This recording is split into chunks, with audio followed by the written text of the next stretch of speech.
Hello everyone, this is Deborah Richardson, and today I am putting the AP in Happy where accounts payable teams are empowered to protect the vendor master file from fraud.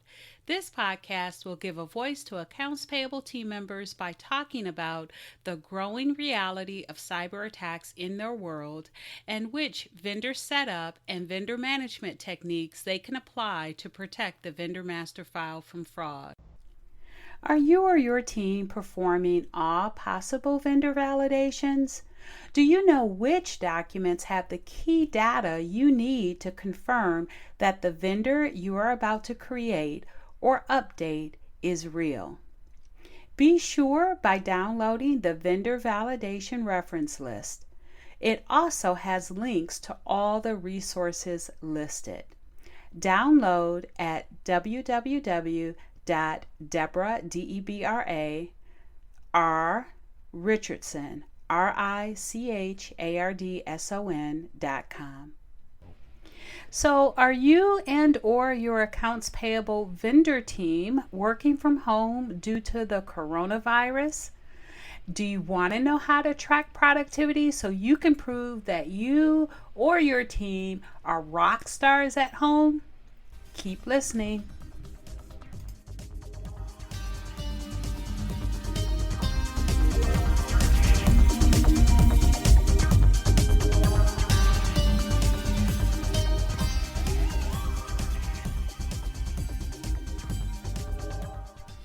Welcome to episode 74.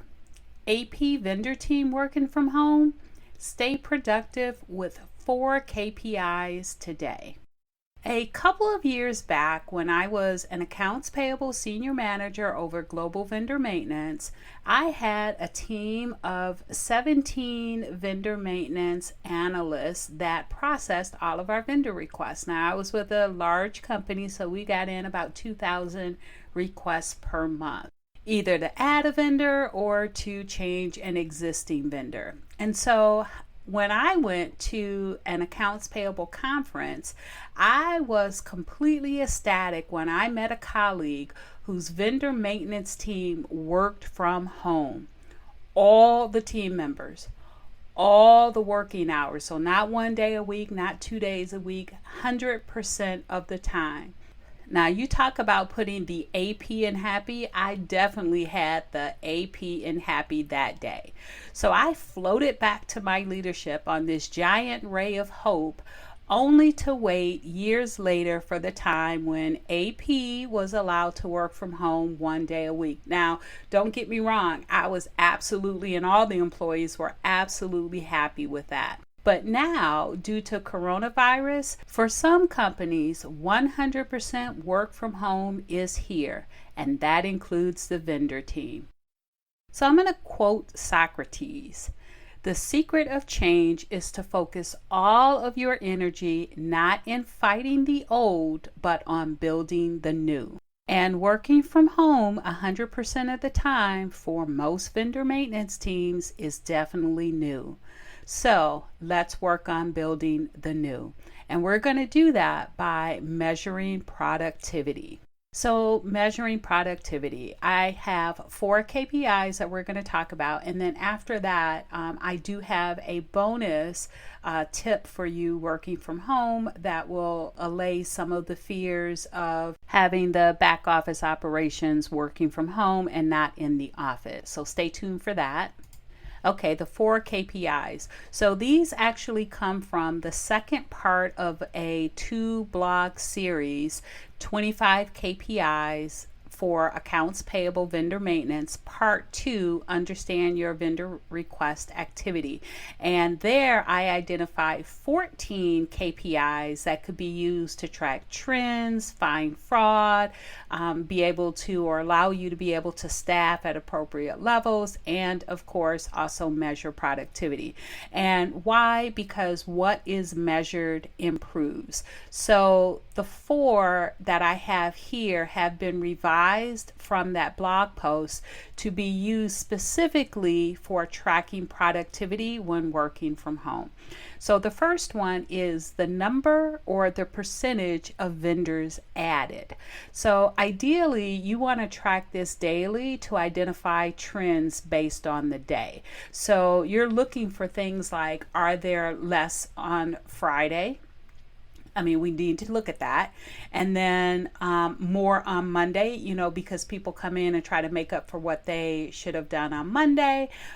You can also review the create date in the accounting system or ERP to identify those that are done, or the requests or the updates or ads that are done on Saturday and Sunday or off days, to ensure that you are paying employees for all hours worked. Now, if you are one of the employees, I understand when I had team members working from home, we actually toggled the days. Certain team members got certain days off, but there were a couple of team members that, because the work was there, they just kept going. And so they didn't necessarily tell me that they were working, but if I checked the system for the create date or the modified date, I can see that those were definitely out of their working hours. And I get it. I worked from home one day a week as well. And I had the work there. I had a dedicated space. It was always there. It was easy to, forget something and come back and check it. Or, you got to get something done. So let me just get it done really quick before I go to bed. I don't have to worry about it in the morning.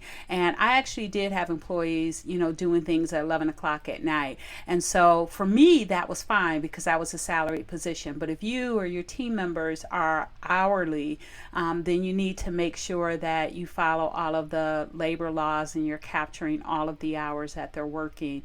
And this KPI is one way that you can do that. Because normally with the reports that you have to run in order to identify the number of vendors added already come with the modified date or create date on the reports.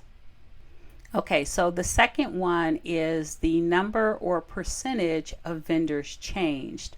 So this is the same as above, plus an additional area of focus. So not only are you looking for trends and you're, looking at the change or modified date, but you're also looking to see if there are more change requests submitted after new staff are onboarded, or after a new accounting system or ERP features are added, because you want to look for training gaps. Now, training new staff and training current staff on new features or accounting system or ERPs remotely is doable, but when you don't have that, or when the team member doesn't have the ability to just lean over someone else's cubicle to ask a question, and now they have to do it via chat, ping, whatever messaging, instant messaging tool you use, it just may not be happening as often. So you can use this KPI, and if you see that there are increases, that's a good indication of where additional training may be necessary. Now, if you see that this KPI is decreasing, meaning less changes, then you've got some rock stars in progress. And don't forget to share these KPIs with your leadership so that they know you have rock stars. All right, so the third KPI is the number or percentage of vendors, the requests completed within SLA. So how many requests are being completed within your stated SLA? And SLA is service level agreement, and this is however long you tell your stakeholders or whoever submits the request that you will take to process that request. And so in the past, I've used 24 to 48 hours, sometimes 72 hours, depending on, if it's year end or if there's some project going on, but that's the SLA. And so you're looking, for how many requests have actually been completed within that stated SLA. A decrease in the number can indicate that productivity may be slipping. But you know what? You'll already know that because you'll have increased status requests via phone and email. So you'll get some complaints about that because everyone's going to be calling to see, what happened to their request. Why is it not done? So you want to make sure you are running this KPI and you stay up to date on it, because you don't want to increase the work via status requests coming to your help desk. Okay, so the fourth and the last one is the number or percentage of vendor requests processed by AP team member. Now, this measurement or this KPI can be used as part of the overall performance of each team member, whether they're working at home or working in an office. And as a matter of fact, all of these KPIs and the ones that are included in my blog, two-part blog series, and I will link the vendor requests or vendor activity blog in the show notes, but they all should be used for vendor maintenance and activity, so that you can monitor performance, because again, what gets measured improves, and then you can also use it to support a great annual review. Okay, so now that I've said all of that, I want to put a little caveat in there because I just want to make sure that you're using this with caution, because while it's possible to quantify the number of vendor ads, the number of existing vendor changes, the number of tickets or emails that are processed, there are always exceptions. So you want to make sure that you analyze your processes to identify those requests that will just take longer. So a great example is, let's say you've got SAP versus PeopleSoft. So in my past, I had both, and so we actually divided up our vendor team at one point. So some team members did SAP and some team members did PeopleSoft. Well, heck, PeopleSoft is a lot easier, at least in my opinion, to set up a vendor, because on the SAP side, you may have to set up multiple vendors in multiple company codes. You've got the partnership thing. So SAP does take, in my opinion, longer to set up a vendor than it does that same vendor in PeopleSoft. Another good example is with an international vendor. So international vendors may take a bit longer. Some of that documentation that we get is not in English, and so there's translations involved. There may be additional validations that are required for international vendors, and so you need to identify for your processes what takes longer, and if you have it assigned to certain of your team members, then you need to take that in consideration, because someone setting up a one address vendor in PeopleSoft is gonna zip through and look like a genius if you compare that to someone else that is setting up an international vendor with 3 addresses in SAP. But analyzed correctly, this KPI can be a great indicator of individual team member productivity. So those were the 4 KPIs. I hope you find those valuable, because this is a great chance to try to make that last. If you are not already working 1 or 2 days a week from home, you can use this time to begin your tracking of the KPIs to prove to senior leadership that productivity can still be high at home.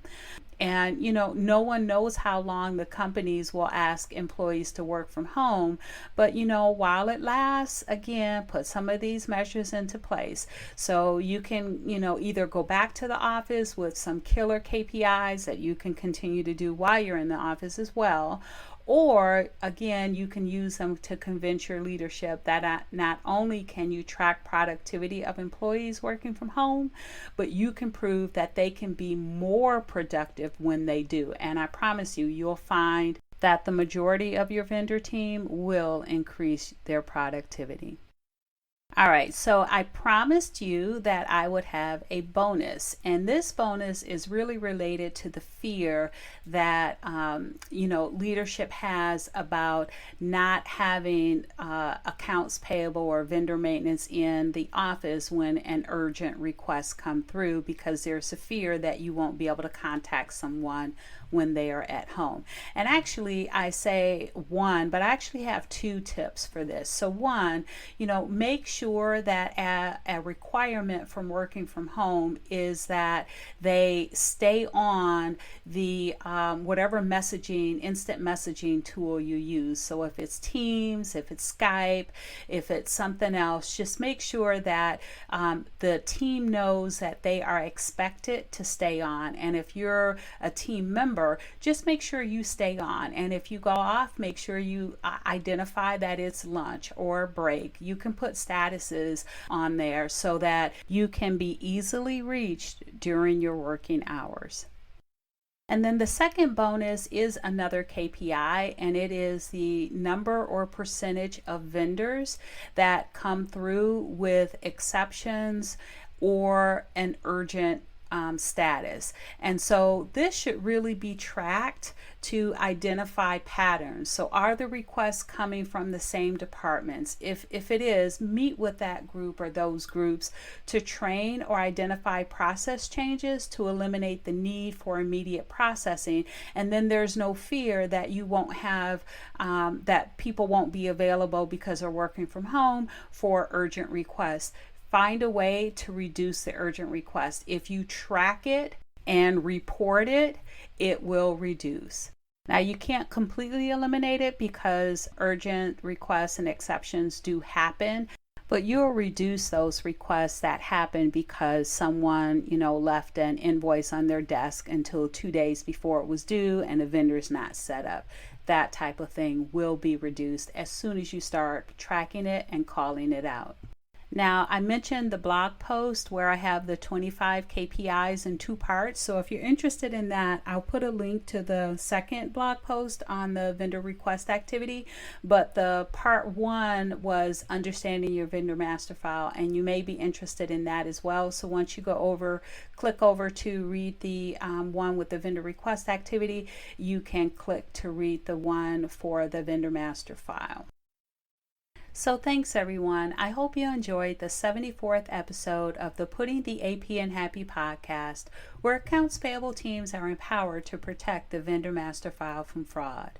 Don't forget to check the show notes for the links mentioned in the podcast. If you enjoyed this episode, consider subscribing and writing a review of my podcast on the platform that you use to listen. Stay happy.